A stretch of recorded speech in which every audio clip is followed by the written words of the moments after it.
No, like is it for real कि ये cricket किस तरफ जा रही है और ये भारत के क्रिकेटर्स क्रिकेट को किधर लेके जा रहे हैं, और बड़ा मुश्किल हो जाएगा पूरी दुनिया के लिए इनको कैच करना। ये है प्रोग्रेस, ये है सिस्टम की कामयाबी।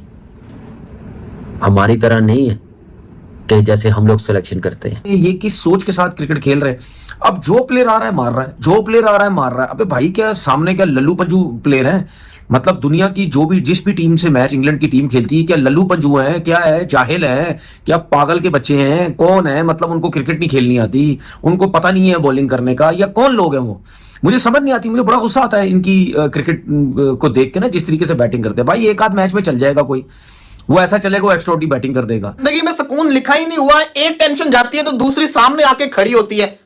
यहां पे अभी थोड़ा सा सुकून की राह मिल रही थी कि शायद जसप्रीत बुमराह 23 तारीख को पाकिस्तान के अगेंस्ट मैच में ना हो, बल्कि ये तो नजर आ ही रहा है कि नहीं होगा। थोड़ी सी राहत मिल रही थी कि चलो इस दफा नहीं इंडिया को छोड़ेंगे, बुमराह नहीं होगा, अब मजा आएगा। मतलब कि बुमराह अगर होता तो हमारे बल्लेबाजों ने तो वैसे ही डट के आउट हो जाना था, बुमराह नहीं होगा तो देख लेंगे। यहां पे थोड़ा सा सुकून की सांस क्या लो, अगले ही लम्हे कोई नई बला आ जाती है सामने।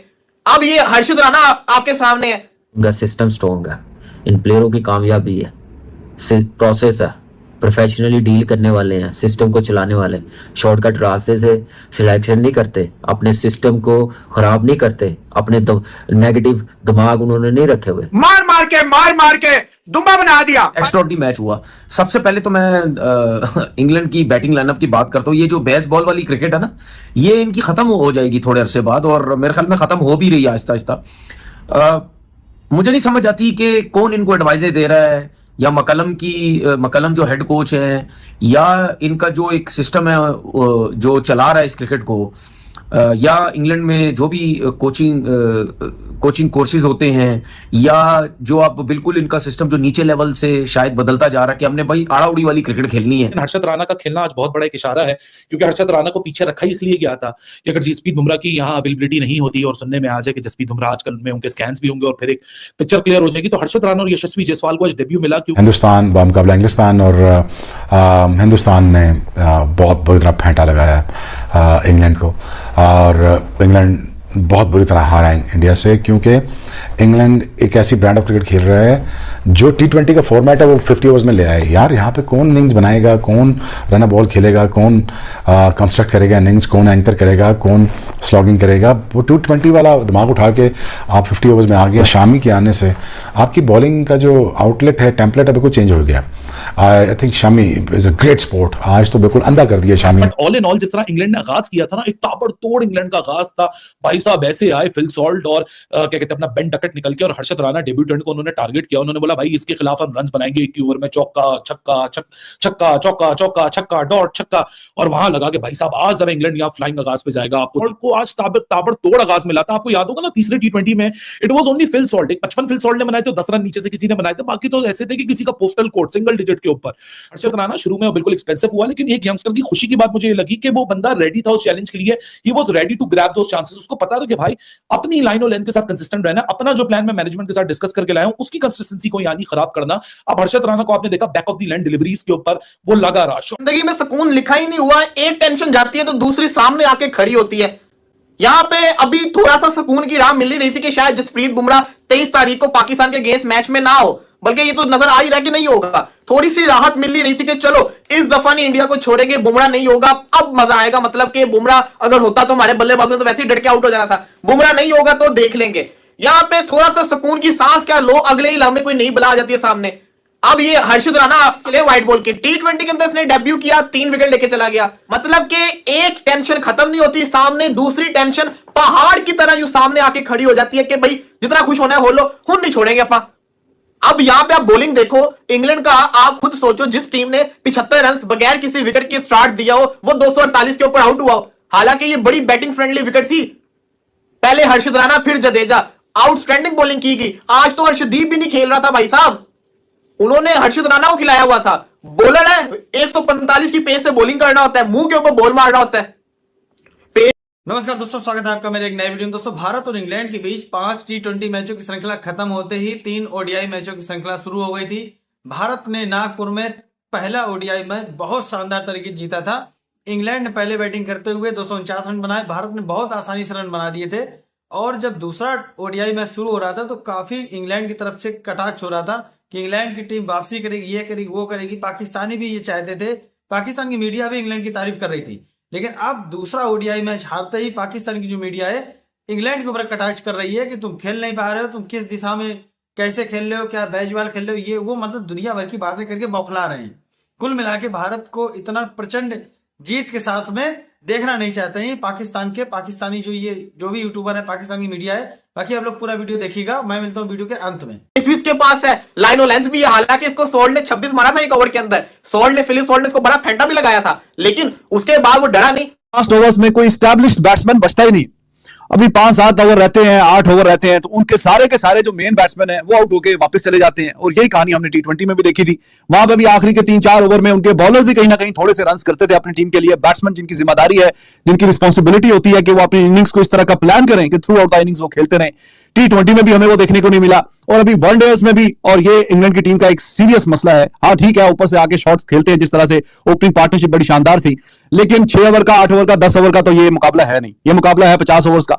तो उसमें तो फिर आपने 50 ओवर की इनिंग्स को अपना अच्छे तरीके से प्लान करना होता है। तो वो ये करने में नाकाम हो रहे हैं टाइम एंड अगेन। छोटे फॉर्मेट में भी हमने देखा, और ये बड़ा फॉर्मेट जो 50 ओवर वाला, और ये अभी की बात नहीं है, इनका वर्ल्ड कप भी 2023 का ऐसा ही था।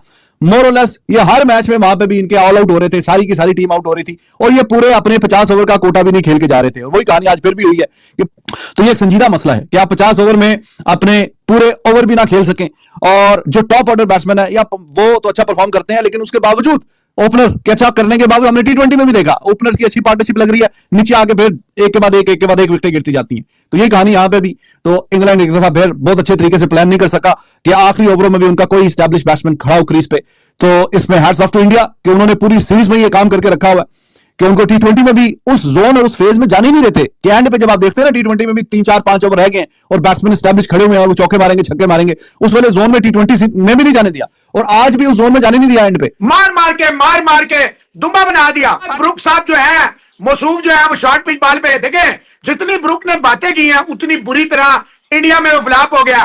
फिर अंपायर कॉल पे रूट जो है उसका आउट होना, फिर अच्छी खासी पार्टनरशिप लग गई थी और ठीक जा रहे थे। स्पायरिंग बहुत ही सब स्टैंडर्ड थी, बार बार जाके रिव्यू पे आउट लो या गलत आउट दे दो। उसके अलावा हर्षित राणा तो जनाब जितना भी सोचे, 26 रन एक ओवर में दे के उसके बाद के 6 ओवरों में 7-8 ओवर उसने किए हैं, तो 52-53 रन, 3 विकेटें। It's like a dream type of a debut. Shami was looking very good. आखिरी ओवर छोड़ के जिसमें 2 चौके, 1 छक्का आर्चर ने मारा इसको, हार्दिक को, ही वाज लुकिंग गुड। आज Jadeja was looking very good. 22-23 run, 3 विकेटें, 1 मेडन भी है और बहुत शानदार बॉलिंग किया। ओवरऑल कुलदीप थोड़ा सा रस्टी, और it was very much expected कि आप जब इतने अरसे के बाद, इंजरी के बाद कम बैक करेंगे तो मोहसिन साहब पहली बॉल से तो आप ऑब्वियसली नहीं हो सकते। लेकिन मैं समझता हूं बहुत शानदार, जहां लग रहा था कि इंग्लैंड को 350, क्योंकि ये रेड सॉइल बेहतरीन पैराडाइज है बैटिंग के लिए एक। तो दोस्तों देखा हमने वीडियो कैसे पाकिस्तान की जो मीडिया है भारत की इस जीत के ऊपर बहुत ज्यादा बौखला रही है। भारत बहुत शानदार क्रिकेट खेल रहा है पिछले 3-4-5 सालों से। अपने घर में तो बहुत ताबड़तोड़ खेलता ही है, बाहर भी जाके भी बहुत ताबड़तोड़ खेलता है। भारत का जो इंफ्रास्ट्रक्चर है डोमेस्टिक से लेकर IPL, मतलब कि BCCI ने काफी पैसा खर्च किया है, काफी इन्वेस्टमेंट किया है।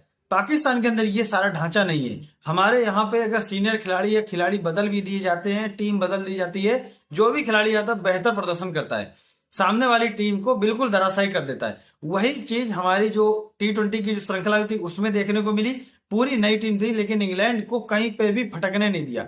उसके बाद ODI जो श्रृंखला शुरू हुई, पहला मैच भारत ने इंग्लैंड को 249 रन पे ऑल आउट कर दिया। भारत ने बहुत आसानी से 250 रन बना लिए। दूसरे ODI मैच में हालांकि इंग्लैंड की शुरुआत अच्छी हुई थी और हम लोग ये उम्मीद कर रहे थे, लग भी रहा था कि इंग्लैंड अगर ऐसे ही खेलता चला गया तो 350 बन जाएंगे। हालांकि भारत की वो जद के बाहर नहीं थे, भारत वो बना देता, लेकिन इंग्लैंड के जो बीच के बल्लेबाज हैं और भारत ने थोड़ी सी गेंदबाजी भी अच्छी करी जो इंग्लैंड को 300 के आसपास रोक दिया।